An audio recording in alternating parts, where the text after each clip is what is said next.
Alhamdulillah, alhamdulillahi rabbil alamin. Assalatu wassalamu ala asrafil anbiya'i wal mursalin wa ala alihi wa ashabihi rasulillahi ajma'in. Wa hamdan syukran lillah, salatan wa salaman ala rasulillah. Ashhadu an la ilaha illallah al-malikul haqqul mubin Muhammadur Rasulullah sadiqul wa'dil amin. Ashhadu an la ilaha illallah wahdahu la syarika lah, wa ashhadu anna sayyidina wa nabiyana Muhammad Rasulullah sallallahu alaihi wasallam. Allahumma salli ala sayyidina Muhammad wa ala ali sayyidina Muhammad kama sallaita ala sayyidina Ibrahim wa ala ali sayyidina Ibrahim wa barik ala sayyidina Muhammad wa ala ali sayyidina Muhammad fil alamin innaka hamidum majid. Fa ya ayyuhal hadirun, inni usikum wa iyaya bitaqwallah wa ta'atihi la'allakum turhamun. Ya ayyuhalladzina amanu taqullaha haqqa tuqatih wa la tamutunna illa wa antum muslimun. Fasma'u qala Allah ta'ala fil Qur'anil Karim. Na'udzu billahi minasy syaithanir rajim. Bismillahirrahmanirrahim. Laqad kana lakum fi rasulillahi uswatun hasanah liman kana yarjullaha wal yawmal akhir wa dzakarallaha katsiran. Shadaqallahul azim. Puji dan syukur kehadirat Allah Subhanahu wa taala yang senantiasa melimpahkan rahmat beserta karunia-Nya kepada kita semua. Alhamdulillah, berkat itu semua kaum muslimin rahimakumullah, kembali dapat kita berubudiyah di rumah Allah yang kita cintai ini. Dapatkah kita melangkahkan kaki, mengayunkan tangan menuju masjid yang kita cintai ini dalam rangka sholat Jumat berjamaah. Tentunya sebagai makhluk yang normal, insan kamilan, yang lengkap. Kita tidak ingin amal ibadah kita sia-sia begitu saja. Di depan kita ini kan ada air nih. Coba umpamakan ada yang hanyut dari atas, begitu hanyut sejak bawah sampai ke muara. Itu sampel. Pasti kita orang yang beriman, orang yang memiliki akal yang sehat, tidak ingin setiap amal perbuatan itu hanyut seperti buih-buih yang di bawah arus tadi. Itulah Bapak kaum muslimin rahimakumullah, jika bakal menjadi tabungan untuk dunia kita nantinya. Ada pada itu innamal a'malu binniyat, Rasulullah ajarkan kepada kita. Seiring langkahan kaki, ayunan tangan kita pasang niat kita, mudah-mudahan amalan yang kita lakukan hari ini bernilai di sisi Allah Subhanahu wa ta'ala. Amin ya rabbal alamin. Salawat beriringan salam di baginda Nabi Muhammad Rasulullah sallallahu alaihi wasallam. Allahumma shalli ala sayyidina Muhammad wa ala ali sayyidina Muhammad. Para alim ulama, para tuan guru, para tokoh masyarakat, para nenek mama, pai tampe batanyo pulang tampe baru itu teristimewa kepada generasi muda harapan bangsa. Anak-anak kami yang kami cintai, ya insyaallah nanti kelak menjadi penolong untuk orang tuanya di hari kemudian. Yang jadi kebanggaan oleh orang tuanya di hari kemudian. Di hari sesak-sesak orang tuanya berani dengan mulut yang lantang mengucapkan Allahumma ighfir lahu warhamhu, Allahumma ighfir lahu warhamha, lahir dari mulut anak yang saleh dan salehah. Itu kan yang didambakan oleh seorang orang tua terhadap anaknya. Jadi berbanggalah wahai anakku, berbanggalah anak kami yang menjadi anak yang soleh dan solehah. Pergunakan waktumu sebaik mungkin, pergunakan kesempatan kita sebaik mungkin sebelum semua itu berakhir. Hadirin sidang jamaah Jumat rahimakumullah. Sekarang kita berada di putaran yang ke-16 Rabiul Awal 1446 Hijriah.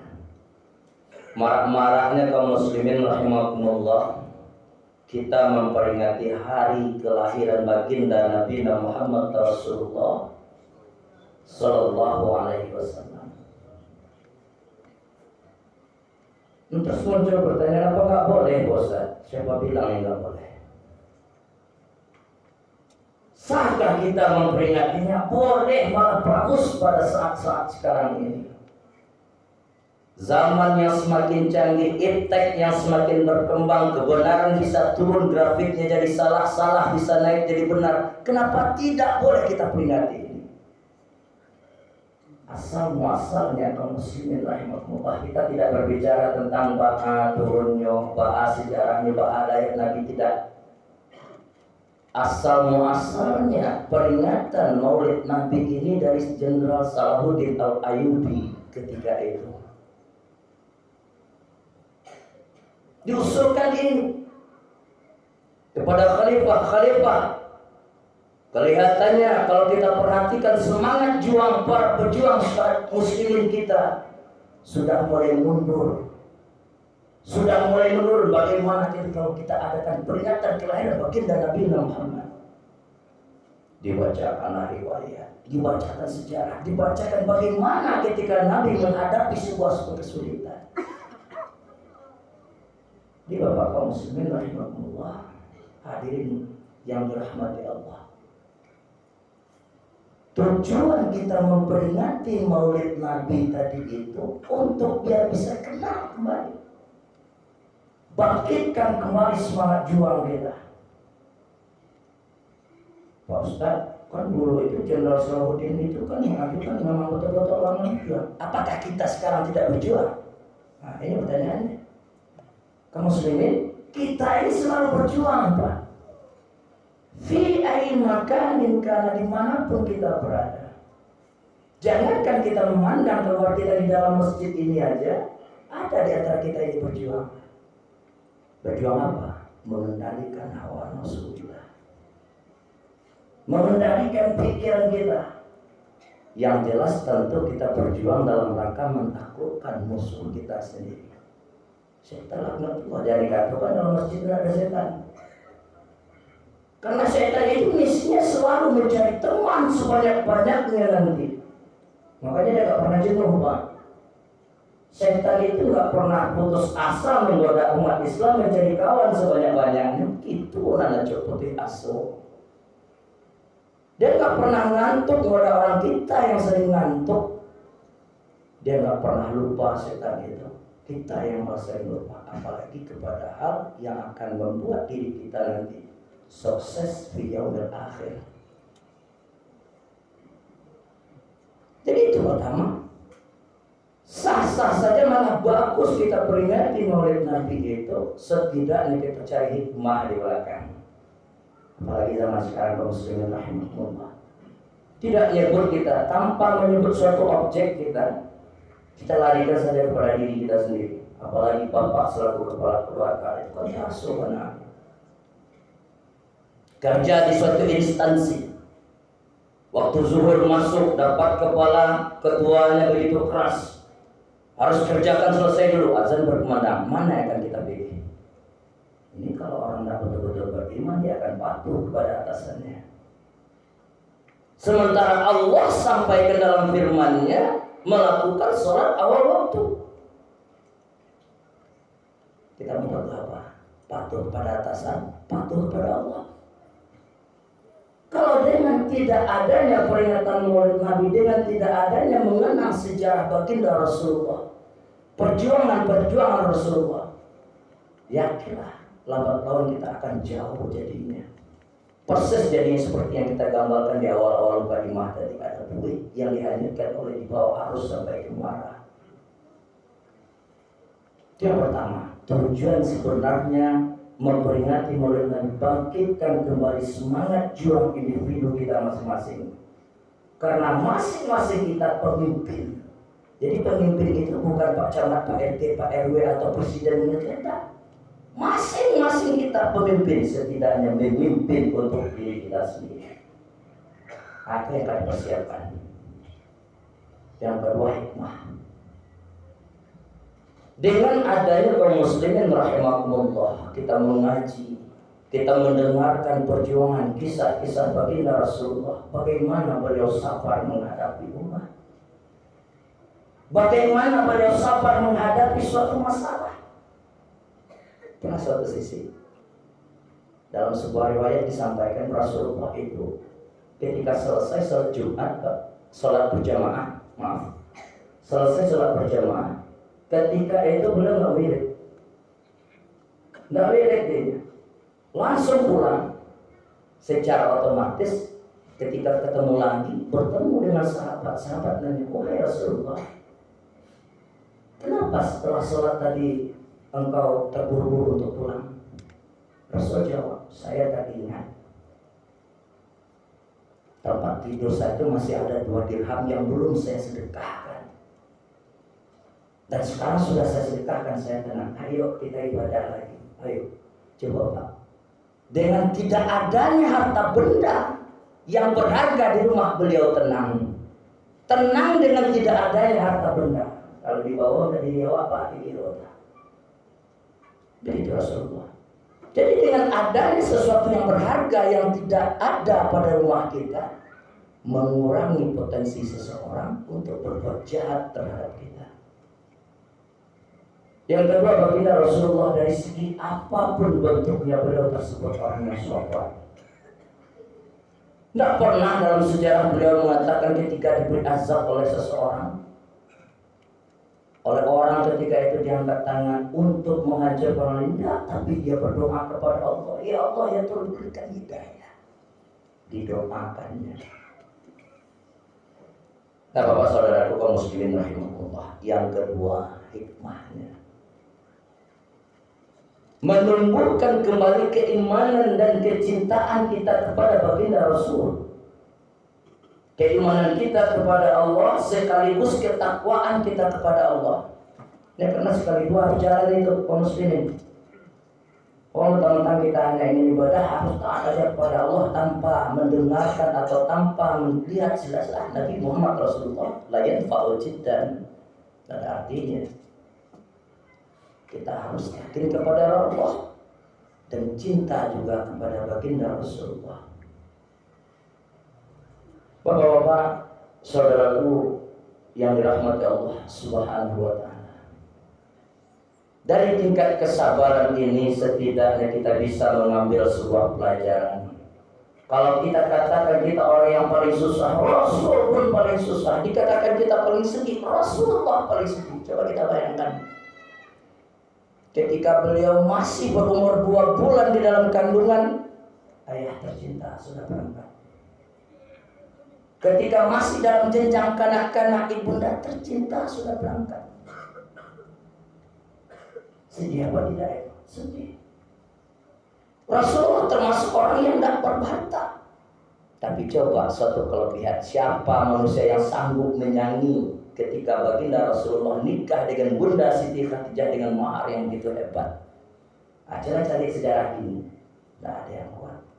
Jadi sabar adalah salah satu hikmah yang bisa kita pegang sebagai bahan usaha takwa di kesempatan hari ini. Dalam kondisi apapun kita, baik menyakiti fisik kita, merugikan diri kita, perintah kita untuk selalu taat dimanapun berada kepada Allah Subhanahu wa Ta'ala. Jangan pernah tinggalkan. As-sabru yu'inu ala kulli amrin. Man sabara zafira. Mudah-mudahan bermanfaat. Faktabiru ya ulil absar la'allakum turhamun. Alhamdulillah wa syukurillah wa la hawla wa la quwata illa billah. Alhamdulillahilladzi qad a'tana ni'matan wa hidayatan wa sihhatan wa fursatan hatta nastati'a wa an najtami'a fi hadzal makanil barak. Tsumma saniyan salatan wa salaman ala Rasulillah sallallahu alaihi wasallam. Allahumma shalli ala sayyidina Muhammad wa ala ali sayyidina Muhammad. Asyhadu an la ilaha illallah wahdahu la syarika lah wa asyhadu anna sayyidina wa nabiyina Muhammad Rasulullah sallallahu alaihi wasallam. Fa ya ayyuhal hadirun inni usikum wa iyaya bitaqwallah wa ta'atihi la'allakum turhamun. Ya ayyuhalladzina amanu taqullaha haqqa tuqatih wa la tamutunna illa wa antum muslimun. Fasma'u qala Allah Ta'ala fil Qur'anil Karim. A'udzu billahi minasyaitonir rajim. Bismillahirrahmanirrahim. Wal 'asr innal insana lafi khusr illal ladzina amanu wa 'amilus shalihat wa tawassaw bil haqq wa tawassaw bis sabr. Shadaqallahul 'azim. Innallaha wa malaikatahu yusholluna 'alan nabi. Ya ayyuhalladzina amanu shallu 'alaihi wa sallimu taslima. Allahumma ighfir lil muslimina wal muslimat wal mu'minin wal mu'minat al ahya'i minhum wal amwat wa sayyirhum ala mu'amid rabb ikhtim lana bil khair wa ya khairan nas bi rahmatika ya arhamar rahimin. Rabbana innana sami'na munadiyan yunadi lil imani an aminu bi rabbikum fa amanna. Rabbana zalamna anfusana wa illam taghfir lana wa tarhamna lanakunanna minal khasirin. Rabbana atina fid dunya hasanah wa fil akhirati hasanah wa qina adzabannar. Walhamdulillahi rabbil alamin. Aqimis shalah.